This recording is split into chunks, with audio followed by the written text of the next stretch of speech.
தமிழகத்தில் தேசிய ஜனநாயக கூட்டணி அமைந்தவுடன் பாண்டியாறு புன்னம்புழா திட்டம் நிறைவேற்றப்படும் என்று தகவல் ஒலிபரப்புத்துறை இணையமைச்சர் எல் முருகன் தெரிவித்துள்ளார்.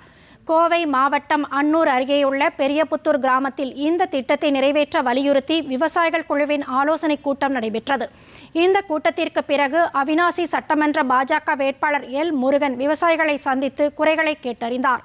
பின்னர் செய்தியாளர்களிடம் பேசிய அவர், தமிழக சட்டமன்ற தேர்தலுக்கு பிறகு தேசிய ஜனநாயக கூட்டணி ஆட்சி நிச்சயம் மலரும் என்றார்.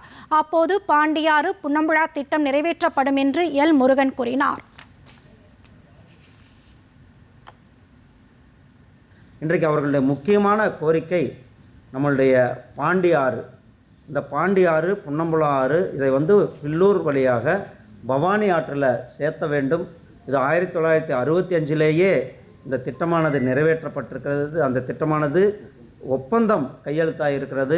அந்த ஒப்பந்தமான கையெழுத்தை பல்வேறு காரணங்களாக அதை முன்னெடுத்து செல்ல முடியவில்லை. இதனுடைய அவசியம் இப்போ ஏற்பட்டிருக்கிறது. ஏன்னா பவானி ஆறு தான் இந்த பகுதிக்கு ஜீவாதாரம். அந்த பவானி ஆறை காக்க வேண்டும். பவானி ஆறை காக்கணும்னா அங்கே வீணாக கடலில் போகிற தண்ணியை இந்த பகுதியில் கொண்டு சேர்த்த வேண்டும். விவசாயத்தை பாதுகாக்க வேண்டும்.